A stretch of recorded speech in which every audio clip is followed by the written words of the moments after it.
በስመ አብ ወወልድ ወመንፈስ ቅዱስ አህዱ አምላክ አሜን።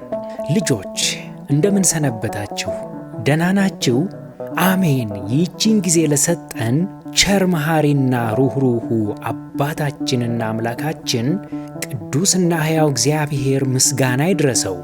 ባለፈው በክፍል 73 መንፈሳዊ ታሪካችን መጽሐፈ ኢያሱ ምዕራፍ 7 ላይ አካን የተባለ አብዝቶ ገንዘብን የሚወድ ሰው እርም የሆነውን ከኢያሪኮ የተገኘ ብርና ወርቅ ካባ ወስዶ መደበቁን፣ እስራኤልም ኢያሪኮን ድል ካደረጉ በኋላ እንደ ቀድሞው እግዚአብሔር ከእነርሱ ጋር ያለ መስሏቸው ወደ ትንሿ ጋይ ከተማ 3,000 ወታደሮችን ሲልኩ ወታደሮቹ ድል ተነስተው ተሸንፈው እንደተመለሱ ኢያሱና ሕዝቡም ደንግጠው በእግዚአብሔር ፊት ተደፍተው እስከ ማታ ድረስ ማልቀሳቸውን፣ እግዚአብሔርም አትንኩት አትውሰዱትም ካልኩት ወስዳችኋልና እናንተ የተረገማችሁ ናችሁ፣ ከእናንተ ጋር አልወጣም ማለቱን፣ በዚህ ጊዜ ይህንን በደል ያደረገው አካን ተለይቶ መታወቁንና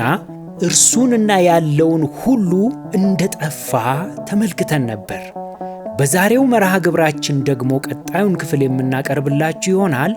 አምላካችን ቅዱስና ሕያው ተወዳጁ እግዚአብሔር ያስተምረን። በስመ አብ ወወልድ ወመንፈስ ቅዱስ አሐዱ አምላክ አሜን። ኢያሱ የቃል ኪዳን ርስትን አወረሰ። መጽሐፈ ኢያሱ ምዕራፍ 10 እስከ ምዕራፍ 24። ልጆች እስራኤል በናቋት ታናሽ ከተማ በጋይ ከተሸነፉ በኋላ ኢያሱና ሕዝቡ ወደ እግዚአብሔር በፍጹም ልባቸው ተመልሰው ይታዘዙ ጀመር። በዚህ ጊዜ እግዚአብሔርም ስለ እናንተ የምዋጋው እኔ ነኝና አትፍራ፣ ከፊትህ ማንም መቆም አይችልም በማለት ኢያሱን አበረታታው። እግዚአብሔርም እንደተናገረው ኢያሱን የሚቋቋም አንዳች የአሕዛብ ጦር አልነበረም። አንዱ እስራኤላዊ ሺዎችን ያሳድድ ነበር። የሚደንቀው ከጋይ በኋላ 5 ታላላቅ ነገሥታት ተሰባስበው እስራኤልን ገጥመው ነበር። እግዚአብሔር ግን በታላቅ ድንጋጤ በእስራኤል እጅ አሳልፎ ሰጣቸው። ከእስራኤልም ፊት በሸሹ ጊዜ እግዚአብሔር ከሰማይ ታላላቅ የበረዶ ድንጋይ ያወረደባቸውና ብዙዎቹ ሞቱ። የእስራኤል ልጆች በሰይፍ ከገደሏቸው ይልቅ በበረዶ ድንጋይ የሞቱቱ እጅግ በለጡ። እግዚአብሔርም በእስራኤል ልጆች እጅ የአሞራውያንን ነገሥታት አሳልፎ በሰጠበት ዕለት የአሞራውያን ሰራዊት ከብዛታቸው የተነሣ ከእስራኤል ጋር ቀኑን ሙሉ ሲዋጉ ውለው ቀኑ ወደ መምሸቱ ሲያዘግም ኢያሱ እግዚአብሔርን እንዲህ ሲል ተናገረ። በእስራኤልም ፊት እንዲህ አለ፣ በገባዖን ላይ ፀሐይ ትቁም፣ በኤሎም ሸለቆ ጨረቃ። ሕዝቡም ጠላቶቻቸውን እስኪበቀሉ ድረስ በገባዖን ላይ ፀሐይ ትቁም፣ በኤሎምም ሸለቆ ጨረቃ አለ። ሕዝቡም ጠላቶቻቸውን እስኪበቀሉ ድረስ ፀሐይ ቆመ፣ ጨረቃም ዘገየ።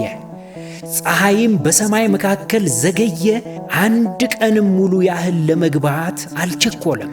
እግዚአብሔር ለእስራኤል ይዋጋ ነበረና እግዚአብሔር የሰውን ቃል የሰማበት እንደዚያ ያለ ቀን ከዚያም በፊት ከዚያም በኋላ አልነበረም።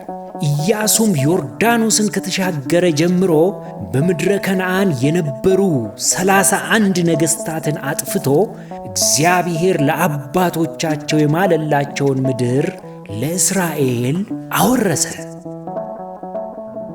ከዚህም በኋላ እንዲህ ሆነ። ብዙ ዘመንም ከሆነ በኋላ እግዚአብሔርም እስራኤልን በዙሪያቸው ካሉ ጠላቶቻቸው ሁሉ ካሳረፈ በኋላ ኢያሱ በሸመገለ ዕድሜውም ባረጀ ጊዜ ኢያሱ የእስራኤልን ሽማግሌዎቻቸውን፣ አለቆቻቸውን፣ ፈራጆቻቸውንም ሹማምንቶቻቸውንም ጠርቶ እንዲህ አላቸው፣ እኔ ሸምግያለሁ፣ በዕድሜም አርጅቻለሁ። እናንተም አምላካችሁ እግዚአብሔር በእነዚህ አሕዛብ ሁሉ ስለ እናንተ ያደረገውን ሁሉ አይታችኋል። ስለ እናንተ የተዋጋው እርሱ አምላካችሁ እግዚአብሔር ነው። ክፉ ነገሥታት አሕዛብን አጥፍቶ ርስትን ሰጣችሁ። ነገር ግን በሙሴ ሕግ መጽሐፍ የተጻፈውን ሁሉ ለመጠበቅና ለማድረግ እጅግ በርቱ። ከእርሱም ወደ ግራም ወደ ቀኝም ፈቀቅ አትበሉ። በእናንተ መካከል ወደ ቀሩት ወደ እነዚህ አሕዛብ አትግቡ። የአማልክቶቻቸውንም ስም አትጥሩ፣ አትማሉባቸውም፣ አታምልኳቸውም፣ አትስገዱላቸው። እስከ ዛሬ ድረስ እንዳደረጋችሁት ወደ አምላካችሁ ወደ እግዚአብሔር ተጠጉ እንጂ። እግዚአብሔር ታላላቆችንና ኃይለኞችን አሕዛብ ከፊታችሁ አስወጥቷል።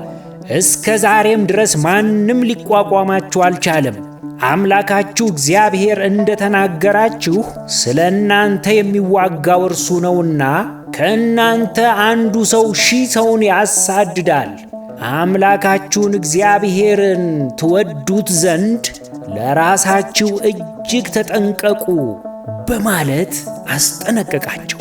ኢያሱም ደግሞ እንዲህ አለ፣ እናንተ ግን የእግዚአብሔርን ቃሉን አንሰማም ብላችሁ ከእነዚህ አሕዛብ ጋር ብትጠጉ፣ ከእነርሱም ጋር ብትጋቡ፣ ክፉ ሥራዎቻቸውን ጣዖቶቻቸውን ብታመልኩ፣ በክፉ ሥራቸው ምክንያት እንዳጠፋቸው እንደ አሕዛብ እናንተንም ከዚች ምድር እንደሚያጠፋችሁ እወቁ አላቸው። በመጨረሻም ኢያሱ እንዲህ አለ፣ እነሆ እኔ ዛሬ የምድርን ሁሉ መንገድ እሄዳለሁ፣ እሞታለሁ። እናንተም እግዚአብሔር ስለ እናንተ ከተናገረው ከመልካም ነገር ሁሉ አንድ ነገር እንዳላስቀረባችሁ በልባችሁ ሁሉ በነፍሳችሁም ሁሉ እወቁ። ሁሉን አድርጎላችኋል። ያልደከማችሁበትንም ምድር ያልሰራችኋቸውንም ከተሞች ሰጣችሁ፣ ተቀመጣችሁባቸውም። ካልተከላችኋቸው ከወይንና ከወይራም በላችሁ። አሁንም እግዚአብሔርን ፍሩ፣ በፍጹምም በእውነተኛ ልብ አምልኩት። አባቶቻችሁም በወንዝ ማዶ በግብፅም ውስጥ ያመለኳቸውን አማልክት ከእናንተ እጅግ አርቁ፣ እግዚአብሔርንም አምልኩ። ነገር ግን እግዚአብሔርንም ማምለክ ክፉ መስሎ ቢታያችሁ አባቶቻችሁ በወንዝ ማዶ ሳሉ ያመለኳቸውን አማልክት ጣዖታትን ታመልኩ ዘንድ ምርጫው ከፊታችሁ አለ። የምታመልኩትን ግን ዛሬ ምረጡ። እኔና ቤቴ ግን እግዚአብሔርን እናመልካለን አላቸው። ሕዝቡም መልሰው እንዲህ አሉት፣ እግዚአብሔርን ትተን ሌሎቹን አማልክት ማምለክ ከእኛ ይራቅ አሉት። ከዚህ ነገርም በኋላ የእግዚአብሔር ባሪያ የነዌ ልጅ ኢያሱ ዕድሜው 110 ዓመት ሲሞላው ሞተ። በተራራማው በኤፍሬም አገር በተምናሴራ ቀበሩት። ኢያሱ ባለበት ዘመን ሁሉ ከኢያሱም በኋላ በነበሩት ለእስራኤል ያደረገውን የእግዚአብሔርን ሥራ ሁሉ ባወቁት በሽማግሌዎች ዘመን ሁሉ እስራኤል እግዚአብሔርን አመለኩ።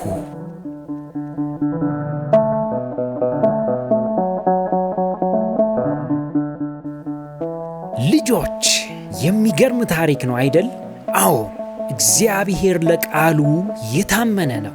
ለአባቶቻቸው ለነ አብርሃም፣ ለነ ይስሐቅ፣ ለነ ያዕቆብ የገባላቸውን ቃል ኪዳን በጊዜው ፈጸመ። እስኪ አሁን ደግሞ ከትምህርታችን መካከል የመወያያ ጥያቄዎችን እናቀርብላችሁ። ወላጆችም እባካችሁ ለልጆቹ ጥያቄዎቹን በማብራራት እርዷቸው። የመጀመሪያው ጥያቄ እግዚአብሔር አሕዛብን በምን ተዋጋቸው? ኢያሱ ጠላቶቹን እስኪበቀል ድረስ በሰማይ ላይ ምን ተአምር ተደረገ? ኢያሱ ካረጀ በኋላ እስራኤልን ጠርቶ ምን ብሎ አስጠነቀቃቸው? ኢያሱ በዘመኑ ስንት የአሕዛብን ነገሥታት ድል ነሣ ወይም አሸነፈ? ኢያሱ በስንት ዓመቱ ሞተ? ከዚህ ታሪክ ምን ተማራችሁ? ልጆች፣ ከዚህ ታሪክ የምንማረው ትልቁ ትምህርት ሁል ጊዜ የእግዚአብሔርን ፈቃድና ትእዛዝ ተጠንቅቀን ጠብቀን ብንኖር ስለ እኛ የሚዋጋው ራሱ እግዚአብሔር መሆኑን ነው። ሕግና ትእዛዛቱን ወደ ጎን ገፍተን ከተውነው ግን እርሱም ይተወናል። እስራኤል ካጠፏቸው አሕዛብ ጋር ሲነጻጸሩ በጣም ደካሞች፣ ትንሽ ቁጥር የነበራቸው፣ የጦር መሣሪያዎቻቸውም ብዙ የረቡ አልነበሩ። ነገር ግን የኃይላቸው ምንጭ ስለ እነርሱ የተዋጋው ኃያሉ ሁል ጊዜም አሸናፊው ጌታ ቅዱስ እግዚአብሔር በመሆኑ አንዱ ደካማ ብቻውን ሺዎችን ያሳድድ ነበር። እኛም እንደ ፈቃዱ ብንኖር በዚች ምድር ሳለን በፊታችን መቆም የሚችል ክፉ ኃይል ሊኖር እንደማይችል፣ በመንገዳችን ሁሉ እግዚአብሔር መልአኩን ልኮ እንደሚጠብቀን ከዚህ ታሪክ ተምረናል ማለት ነው። የዛሬው መርሃ ግብራችን ይህንን ይመስል ነበር። ያስተማረን የመከረን የአባቶቻችን የነ አብርሃም የነ ይስሐቅ የነ ያዕቆብ አምላክ ቅዱስና ብሩክ እግዚአብሔር ምስጋና ይድረሰው።